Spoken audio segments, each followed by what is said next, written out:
నేను అందుకే చెప్తున్నా, ఎన్ని కష్టాలైనా, నష్టాలైనా, బాధలైనా, హింసలైనా, అప్పులైనా, రోగాలైనా ఒక్కటే, నువ్వు చావటానికి వీల్లేదు.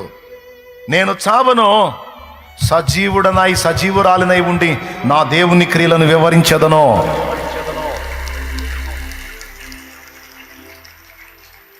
నీకు రకరకాల సమస్యలు చూపించి వాడు సైతాను గాడు నీ పక్కకు చేరి చావు చావు చావు చావు అంటాడు, నిన్ను ప్రేరేపిస్తాడు.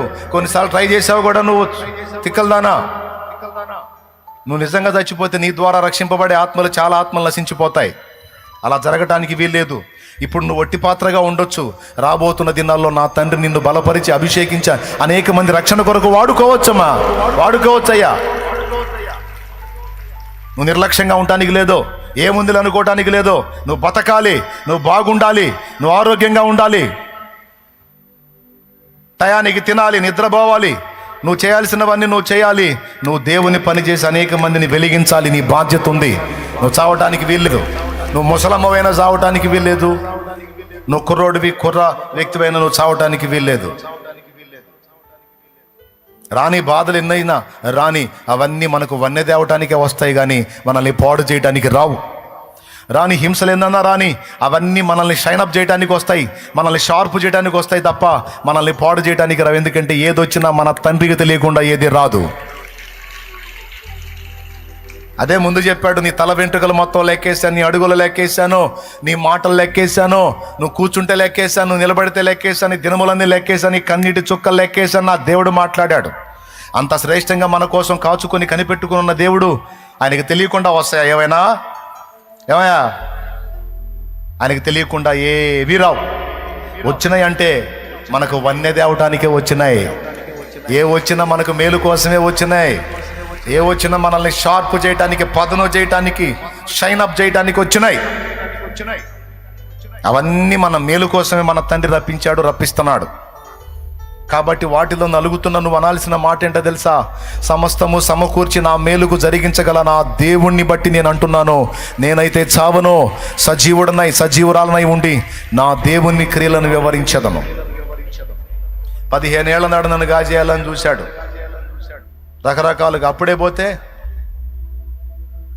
ఇంత పని కోల్పోయేది కదా, మిస్ అయిపోయేవాడిని కదా, నేను పోగొట్టుకునేవాడిని. సైతానికి ఇదంతా లాభం అయ్యేది, ఇంతమంది రక్షణ. కానీ దేవుడు అంత ట్రాన్స్ఫారం నుంచి వచ్చే కనెక్షన్ తగిలింది నాకు. మెయిన్ లైన్ ఇళ్లలోది కాదు. కొడితే పరిగెత్తారు జనం, మరిగారే బచ్చే మరిగారే అనుకుంటా. పోయింది ప్రాణం, ఎక్కడో కొన ఊపిరితో ఉన్నా. వచ్చి కాళ్ళు చేతులు రుద్ది హడావుడి చేసి గందరగోళం చేశారు. తర్వాత చిన్నగా ప్రాణం వచ్చింది, బ్రతికా. 15 ఏళ్ళప్పుడు జరిగింది ఇది. నా తండ్రి కాపాడుకుంటా వస్తున్నాడు అప్పటి నుంచి ఇప్పటిదాకా. అంటే అటాక్స్ చేస్తానే ఉన్నాడు వాడు. ఎందుకు? నా ద్వారా జరిగే పని ఆగిపోవాలంటే నేను పోవాలి. నీ మీద కూడా అలా దాడులు జరుగుతున్నాయి. మెంటల్గా, మానసికంగా, శారీరకంగా, ఆత్మీయంగా నిన్ను దిగజార్చి, బలహీనపరిచి, నువ్వు తెగించేటట్టు, నీ ప్రాణం నువ్వే తీసుకునేటట్టు, నిర్లక్ష్యంగా ఉండి చచ్చేటట్టు, కేవలం మెయిన్గా నీ ప్రాణం తీయడానికే స్కెచ్లు జరుగుతాయి. దానివల్ల చాలా లాభాలు ఉన్నాయి వాడికి. 2 చెప్పాను నేను. నీ వల్ల జరగాల్సిన పని ఆ ప్రణాళికే ఫెయిల్ అయింది. అలా ఫెయిల్ చేయాలి, దేవుని ప్రణాళికల్ని ఫెయిల్ చేయాలి, అది వాడి ఆలోచన. లోబడదావా సైతానికి? స్థలం ఇద్దావా సైతానికి? ఏమందాం? నేనైతే ఆ మాట ఎందుకన్నాడు దైవజనుడు? అలాంటి పరిస్థితి వచ్చింది ఆయనకి. మరణ భయం వచ్చింది. శత్రువు సమూహము మాట్లాడుతూ ఉన్నారు అతని ఆత్మలో, నువ్వు చచ్చిపోతావు, నీ పరిస్థితి బాగలేదు, నీ టైం అయిపోయింది, నీకు లేదు, నువ్వు చచ్చిపోతావు అని మాట్లాడుతుంటే ఒక గావు కేకేశాడు. ఏయ్, ఎవర్రా మీరు? ఆ మాట అంటానికి నా దేవుడు అనాలి ఆ మాట. నేనైతే చావను, నేను సజీవుడనై నా దేవుని క్రియలను వివరించదను. ఎక్కడుందా మాట బైబిల్లో? 118వ కీర్తన 17వ వచనం. నేను చావను, సజీవుడనై యెహోవా క్రియలు వివరించెదను. అలా ఎందుకు చెప్పుకోవాల్సి వచ్చింది అంటే ఆ అలజడి అతనిలో స్టార్ట్ అయింది, ఆ ఒత్తిడి అతనిలో స్టార్ట్ అయింది, ఆ వేదన అతనిలో స్టార్ట్ అయింది. అది లోపల లోపల లోపల లోపల నలిపేస్తుంటే బయటికి ఒక గావు కేకేశాడు. నువ్వు ఎంత ఒత్తిడి చేసినా, నువ్వు ఎన్నిసార్లు అన్నా నువ్వు చస్తావు చస్తావు చస్తావు, అయిపోయింది నీ పని, నువ్వు ఎన్నిసార్లు అన్నా నేను చావను. ఎందుకంటే నన్ను కాపాడే దేవుడు, నా దేవుడు సర్వశక్తి గల దేవుడు. ఆయన బిడ్డని ఆయన రెక్కల నీడలో ఉన్న ఆయన సెలవు లేకుండా నా తల వెంట్రుకలలో ఒక వెంట్రుక కూడా రాలదని చెప్పినప్పుడు నేను ఎలా చేస్తా? ఆయన సెలవు లేకుండా నేను చావను, సజీవుడనై యెహోవా క్రియలు వివరిస్తా.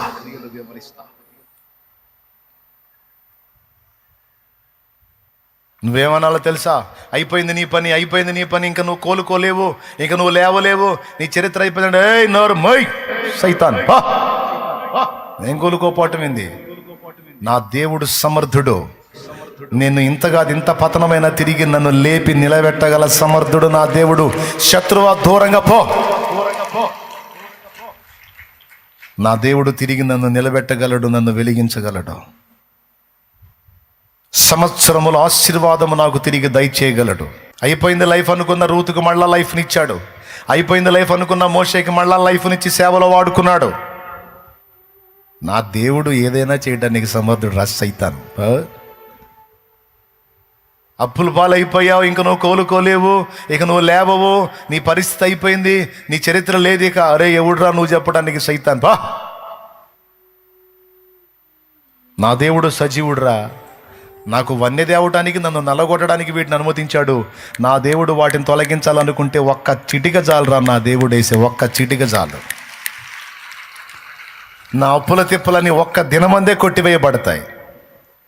నీకు మాయ రోగం వచ్చింది, నీకు పెద్ద రోగం వచ్చింది, నీ కంపెనీ జబ్బు వచ్చింది, నీ గుండె తేడా ఉంది, నీ కిడ్నీలు తేడా ఉన్నాయి, నీ లివర్ తేడా ఉంది, నీ రక్తం చెడిపోయింది, నీకు క్యాన్సర్ వచ్చింది, నీకు అంత జబ్బు వచ్చింది, నీకు ఇంత జబ్బు వచ్చింది, ఇక నువ్వు బతకవు, ఇది వచ్చిన వాళ్ళు బతకరు. ఒరే సైతాన్ పో యేసునామంలో. చచ్చిన వాళ్ళనే బతికించినోడు రా నా దేవుడు. రోగాలు ఒక లెక్క, లక్షలాది మంది రిపోర్ట్స్ మారిపోయినరా. లక్షలాది మంది రిపోర్ట్స్ మారిపోయినరా. నా దేవుడు తలుచుకుంటే నన్ను క్షణములో బాగు చేయగలడు. ఒక్క మాట పలికితే చాలరా, నా రిపోర్ట్లు మొత్తం మారిపోతాయి. నాకు భయం లేదు. నేను చావను, నేను దేవుని పని చేయాలి. నేను నా యెహోవా క్రియలు వివరించాలి. ప్రతి విషయంలో అంతే. ఎందుకంటే ముందే చెప్పా, ఆయన మనల్ని ఎట్ట చూస్తున్నాడు? శ్రేష్ఠులుగా చూస్తున్నాడు. దేవునికి మహిమ కలుగును గాక. మరి ఇలాంటి మరణాలను ఎందుకు అనుమతిస్తున్నాడు? ఎందుకు అనుమతిస్తున్నాడంటే నిజంగా చంపగలిగాడు ఎవడో లేడు. చంపినా తిరిగి లేపగల సమర్థుడు గనుక చేసుకోరా, నీ చేతనైనా ఏదో చేసుకోరా. నువ్వు ఎంత తూట్లు చేస్తావో తూట్లు చేయి, నువ్వు పూడ్చిపెడితే పూడ్చిపెట్టు, నేను మొత్తాన్ని సరిచేసి మళ్ళీ లేపుతా. ఆ దమ్ము నాకుంది. కానీరా. ఇప్పుడు ఇల్లు కట్టే మంచి పనితనం కలిగిన ఇంటికి ఇల్లు కట్టగలిగే మేస్త్రి దగ్గరికి వచ్చి ఈ ఇల్లంతా పగల కొడతాను అంటే మేస్త్రి ఏమంటాడు? నీ చేతనైనట్టు పగల కొట్టుకోరా. ఎందుకు? ఆయన ధైర్యం ఏంటి? అది ఎంత పగల కొట్టినా సరే తిరిగి కట్టగల సమర్థుడు ఇతను. ఇతని దగ్గరికి వచ్చి ఆ మాటలంటే నడిసిద్దా? నువ్వు ఎంత చిత్రం చేస్తావో చేరా ఇల్లు, తిరిగి నేను కట్టగలను అంటాడు మేస్త్రి. పరమ మేస్త్రి నా దేవుడు యేసయ్య, పరమ మేస్త్రి. ఆయన మన దేహం అనే ఇంటిని మళ్ళీ నిర్మించగలడు, అద్భుతంగా నిర్మించగలడు. మహిమ దేహాన్ని ఇవ్వగలడు. మనము ఆయనకు శ్రేష్టమైన వారు. దేవునికి స్తోత్రం కలుగునుగాక. కాబట్టి ఎందుకు అనుమతిస్తాడు? తిరిగి పునర్నిర్మించుకోవటం ఆయనకి చేతవు కాబట్టి చేసుకోరా, నీకు చేతనైంది ఏందో అని అవకాశం ఇస్తాడు. బుద్ధిమంతులు అంటే ఎవరో తెలుసా? నీతి మార్గమును అనుసరించున్నట్లు ఎవరు అనేకులను త్రిప్పుదురో వారు బుద్ధిమంతులు మరియు ఆకాశ నక్షత్రముల వలె నిరంతరం ప్రకాశిస్తారన్నాడు దానియేలు 12:3. బుద్ధిమంతులు అంటే నంబర్ 1లో వచ్చేది సేవకులు, ఆత్మలను రక్షించేవాళ్ళు, నీతి మార్గాన్ని అనుసరించి అనేకుల్ని తిప్పేవాళ్ళు సేవకులు.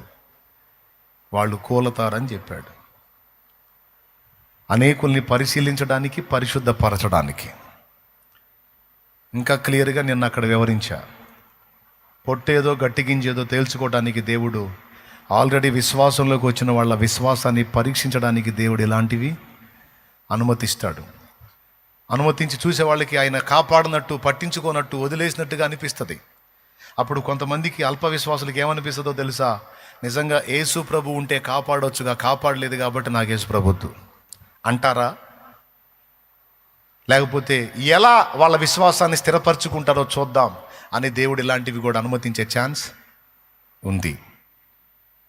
ఏది ఏమైనా భక్తులకు కలిగేటువంటి మరణం కావచ్చు, శ్రమ కావచ్చు, సమస్య కావచ్చు, బాధ కావచ్చు, ఇబ్బంది కావచ్చు, అది ఆయనకైనా, మీకైనా, నాకైనా, మనందరికీ ఫైనల్ ముగిస్తున్నాయిగా మనకు ఎదురయ్యేవన్నీ దేవునికి తెలియకుండా ఎదురు కావటం లేదు అనే విషయం మీకు అర్థమైతే నాకు అంతే సంతోషం. ఎలా ఈరోజు నేను మీకు చెప్పిన కోణం ఎలాంటిదంటే, ప్రతి విషయములోనూ ఆయన మనల్ని శ్రేష్ఠులుగా చూసి తల వెంట్రుకల దగ్గర నుంచి కాలి అడుగుల లెక్క వరకు, అంటే శిరం మొదలుకొని సిరిపాదం వరకు ప్రతిదీ అబ్జర్వ్ చేస్తూ ఉన్నాడన్న ఒక్క విషయం మీకు అర్థమైతే చాలు, నేను ముగిస్తాను. ఈరోజు నీకు ఒక వేదన ఉంటుంది, దేవుడు కూడా నన్ను పట్టించుకోవటంలా, నా బాధల్లో దేవుడు కూడా నన్ను వదిలేశాడేమో, లేకపోతే నాకు ఈ పరిస్థితులు మారట్లేదు ఏందనే నిరాశ, నిస్పృహ, నిరుత్సాహం, కృంగుబాటు ఉండొచ్చు నీకు. అయితే వాటికి సమాధానం చెప్తున్నా. కొన్ని సందర్భాల్లో, కొన్ని కాలాలలో దేవుడు మనకు ఒనగూరేటువంటి సమస్యలను బట్టి చూస్తూ కూడా మౌనంగా ఉంటాడు. మళ్ళీ ఆయన ఏమంటాడు తెలుసా? నువ్వు అనేక పిచ్చుకల కంటే నాకు శ్రేష్ఠుడివి అంటాడు. గొర్రె కంటే నువ్వు నాకు శ్రేష్ఠుడివి అంటాడు. భూమి మీద ఉన్న మనుషుల కంటే నువ్వు శ్రేష్ఠుడివి అంటాడు, శ్రేష్ఠురాలివి అంటాడు. మరి అంత శ్రేష్ఠుడిని, శ్రేష్ఠురాలు అయితే మరి ఇవన్నీ ఎందుకు అంటే అవసరం. తగిన కాలం ముందు నేను వాటిని తొలగిస్తాను, వాటి గురించి నువ్వు దిగులు చెందొద్దు అని ఆయన మాట ఇస్తా ఉన్నాడు. ఎంతమంది ఒప్పుకుంటారు నేను దేవునికి శ్రేష్టమైన దాన్ని, శ్రేష్టమైన వాణ్ణి? ఇప్పుడు ఇక్కడ కూర్చున్న వాళ్ళు కొంతమంది ఇంటోళ్ళ చేత తిట్లు తింటారు, దరిద్రపు దాన, సచ్చిందానివి కాదు, బతికిందానివి కాదు, సావవే అని. కొంతమందికి కూర్చొని ఏడుస్తూ ఉంటారు, ఎవ్వరు నన్ను ప్రేమించరు, ఎవ్వరు నన్ను అర్థం చేసుకోరు, ఎవరు నన్ను పట్టించుకోరు. నిజంగా వాళ్ళు అన్నట్టు సస్తే పోయిద్దేమనిపిస్తా ఉంటారు.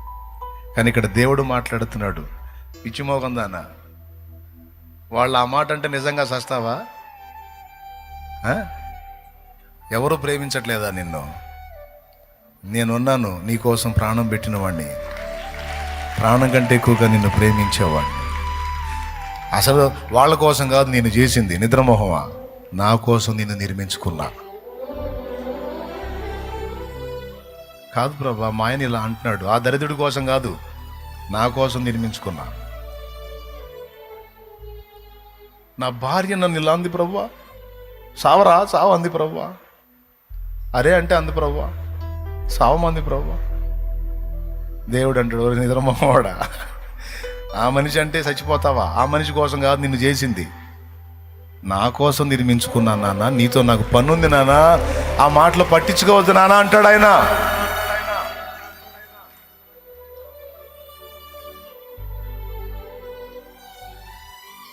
మా అమ్మ మా నాన్న ఇలా అంటున్నారు దేవా, చచ్చిపోవాలనుంది దేవా. వాళ్ళ కోసం కాదమ్మా నిన్ను చేసింది, నా కోసం నిర్మించుకున్నా, నీతో నాకు పనుంది. వాళ్ళకేం లేదు, పోతే పోయావు, దరిద్రం పోయింది అనుకుంటారు, కానీ నాకు పనుందే పిచ్చిదానా, నిన్ను ఈ చేతులతో నిర్మించుకున్నాను, నువ్వు అట్లాంటి ఆలోచన చేయొద్దు, నేనున్నా, నీకు తోడై ఉన్నా అంటాడు. ఇట్లా ఎవరిని బట్టి నువ్వు కృంగ నిమిత్తం లేదు.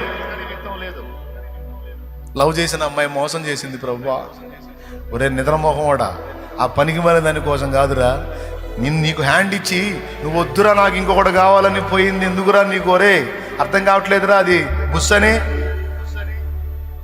నిన్ను పోగొట్టుకున్నందుకు ఆమె దరిద్రురాలు అవ్వాలి, కానీ నువ్వు దరిద్రుడిలాగా నువ్వేంద్రా తాగుబోతే చాలేస్తున్నావు దరిద్రుడా. ఆమె కోసం కాదురా నిన్ను చేసింది ఈ చేతులతో, నా కోసం నాన్న, నా కోసం, సమాజం కోసం. నీతో పని ఉందిరా నాకు. నేను చెప్పాయని నిజాలే. ఆడోళ్ళు అనుకుంటారు అంతే, ఆడు నాకు హ్యాండ్ ఇచ్చాడు నేను చెప్తాను. ఆయన అంటాడు, పిచ్చిదాన్న వాడి కోసం కాదు నా కోసం నిర్మించుకున్నాను నిన్ను అంటాడు. ఎంతమంది విన్నారో ఈ లైవ్లో, ఎంతమంది విన్నారో ఉన్నారో అందరికీ చెప్తున్నాను నేను, ఏ పరిస్థితులు వచ్చినా, ఎవరు హ్యాండ్ ఇచ్చినా, ఎవరు పట్టించుకున్నా పట్టించుకోపోయినా, అన్నిటికంటే అందరికంటే శ్రేష్టంగా నిన్ను తన గుండెల్లో పెట్టుకొని నిరంతరం నీ వైపే చూస్తున్న ప్రభు ఒక్కడు చాలు నీకు. ఆయన్ని హత్తుకో, ఆయన కోసం బతుకు, ఆయన కోసం ఓర్చుకో, ఆయన కోసం సహించు, ఆయన కోసం భరించు, ఆయన ఇచ్చే విడుదల కోసం ఎదురు చూడు. ఆయన ఎందుకు చేశాడో నిన్ను, ఆ పని నీ ద్వారా జరిగిందాకా, ఆ రోజు వచ్చిందాకా ఓపిక పట్టు. నాకు ఆ సమయం వచ్చింది, లైన్లో తెచ్చి ఆయన పని ఆయన చేపిస్తా ఉన్నాడు. నీ సమయం వచ్చినప్పుడు నిన్ను కూడా లైన్లో తీసుకొచ్చి వాడుకుంటాడు. నువ్వు స్త్రీవైనా పురుషుడివైనా ఓపికతో ఎదురు చూడు. కొంతమంది నాకు పిల్లలు పుట్టలేదని మా వాళ్ళు చాలా మాటలు అంటున్నారు. నాకు పిల్లలు పుట్టినప్పుడు నేను ఎందుకు బతకాలని విరక్తితో కొంతమంది మాట్లాడతారు. దానికి నీ సమాధానం ఏమై ఉందో నాకు తెలియదు, కానీ నా సమాధానం చెప్తా. ఈరోజు కాకపోతే రేపు ఇస్తాడు బిడ్డని, రేపు కాకపోతే ఇంకో సంవత్సరానికైనా ఇస్తాడు బిడ్డని. ఇయ్యకపోతే ఒక అనాథ బిడ్డను తెచ్చి పెంచుకో, సేవ చేసిన దాన్ని అవుతావు. ఒక అనాథ బిడ్డను తెచ్చి పెంచుకో, సేవ చేసిన దాన్ని అవుతావు, సేవ చేసినోడు అవుతావు. అలాగా దిక్కులేని పిల్లల్ని తెచ్చుకొని పెంచుకొని ఆ పిల్లలు వచ్చిన తర్వాత వీళ్ళు సంతానం పొందిన సాక్ష్యాలు బోల్డన్ ఉన్నాయి. దేవుడు నీకు ఇయ్యకపోతే దిక్కు లేదా? నువ్వు కానీ బిడ్డను పెంచి పెద్ద చేస్తే అది బాధ్యత. ఎవరో తల్లి కన్నా బిడ్డను తీసుకొచ్చి నువ్వు పెంచి పెద్ద చేస్తే అది సేవ. దేనికి బహుమానం ఉందో తెలుసా? నువ్వు కానీ పెద్ద చేసి నువ్వు పెంచి పెద్ద చేసిన నీ బిడ్డకి బహుమానం ఉండదు. కానీ ఎవరో కన్న తల్లి బిడ్డను తీసుకొచ్చి నువ్వు పెంచి పెద్ద చేసి రెక్కలు తీసుకొచ్చి మన్నన చేస్తే దానికి నీకు సేవ చేసిన తాలూకు బహుమానం వచ్చింది. దానికి చావాలనుకోవటం ఎందుకు? దానికి జీవితం మీద రక్త బుట్టి అంతగా ఏడవటం ఎందుకు?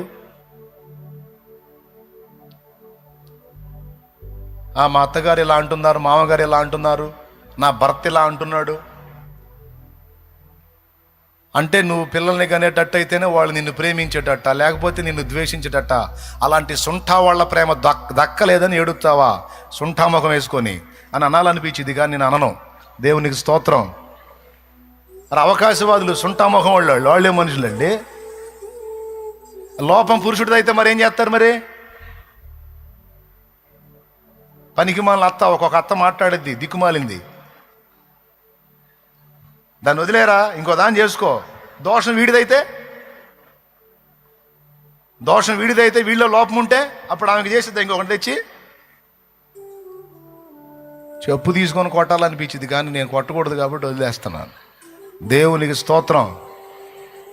మాట్లాడేటప్పుడు చూసుకొని మాట్లాడాలి. నీ ఇంటికి తెచ్చుకున్న కోడలని కూతురైనా కోడలైనా ఆమె అనుకొని ప్రేమించు. పనికి మాలిందనా ప్రేమించు. ఇవాళ కాకపోతే రేపు ఆశ్చర్యకార్యం చేస్తాడు, దేవుడు ఇస్తాడు. అంతేగాని దాన్ని వదిలేయి దీన్ని వదిలేయి పెత్తనం ఉందని పెత్తనం సాగిస్తున్నావేమో. నీది దిగిపోయే గవర్నమెంట్, నీ కోడలు ఎక్కే గవర్నమెంటు. ఓవర్ యాక్షన్ చేసి పిచ్చి పిచ్చి కథలు పడ్డావా, రేపు మోకాళ్ళు ముందుకు వచ్చినాడు మంచంలో పడ్డనాడు తెప్పాళ్ళు తీసుకొని మూతికి పెట్టి పొడిచిద్ది. చెప్పుకోలేక, మూలగలేక, లేవలేక, పరిగెత్తలేక, సావలేక, బతకలేక కుక్క సాగు చేస్తావు. అందుకే ఆడవాళ్ళకి మగవాళ్ళకి అందరికీ చెబుతున్నాయి, ఎచ్చులు పడవాకండి, సాగుతుందని సాగించుకోవాకండి, పగిలిపోద్ది. దేవునికి స్తోత్రం. హలే, ఎవరి మీద ఎవరు సాగించుకోవద్దు. చేతనైతే ప్రేమిద్దాం, ఆదరిద్దాం, ధైర్యపరుద్దాం. బిడ్డని కనలేకపోయాను, గొడ్రాలనయ్యాను అత్తమ్మ అంటే మా దగ్గరకు తీసుకో, రారా తల్లి. బిడ్డ లేకపోతే పెంచుకుందామమ్మా, ఒక బిడ్డను తెచ్చుకొని. ఏమైందిరా, బంగారాన్ని దొరికావమ్మా, నాకు చాలమ్మా, నువ్వు బిడ్డను గంటేనా ఏంది, కనకపోయినా నాకు బిడ్డవేదా అని దగ్గర తీసుకో. మా అత్త బంగారం అని దండం పెట్టుకుంటుంది. రేపు నువ్వు మంచానో కంచానో పడితే చక్కగా చూసి ఎల్లబుచ్చిద్ది, లేకపోతే నీకుంటుంది. స్తోత్రం. ఏమని పొడిచిద్దో తెలుసా? నా భర్త నా నుంచి కాకుండా చేసి ఇంకొక ఆమె నుంచి పెళ్లి చేయాలని చూసింది. మొదటి నష్టపతి చెయ్యివే, ఇప్పుడు చెయ్యి పెళ్ళి, నేను చేస్తాను, నువ్వు బతికినంత వరకు నీకు చేస్తాను నేను పెళ్ళి అని అంటది. వద్దా పరిస్థితి? సరి చేసుకుందాం, దిద్దుకుందాం. ఎవరో ఏదో అన్నారని కృంగిపోయి కుమిలిపోయి నిరాశపడద్దు. నువ్వు దేవునికి కావాలి. నా దేవునికి నువ్వెంతో శ్రేష్టమైన వాడివి, శ్రేష్టమైన దానివి. ఆయనకి తెలియకుండా నీ జీవితంలో ఏది జరగట్లేదు. జరుగుతున్నవన్నీ నా ప్రభువుకి తెలిసి అనుమతించబడుతున్నాయి. అవన్నీ నీకు వన్నె తెచ్చేవే కానీ నిన్ను నష్టపుచ్చేవి కాదు. నా ప్రభు పనికి యోగ్యమైన పాత్రగా ఇక్కడ నిన్ను వాడుకోవడానికి, అలాగే నిత్యత్వంలో దైవము అనే అంతస్తుకు నిన్ను చేర్చడానికి కూడా ఇక్కడి శ్రమలు ఉపయోగపడతాయి. కాబట్టి గుర్తుపెట్టుకొని ధైర్యం తెచ్చుకొని ప్రభువులో ధైర్యంగా ముందుకు కొనసాగు.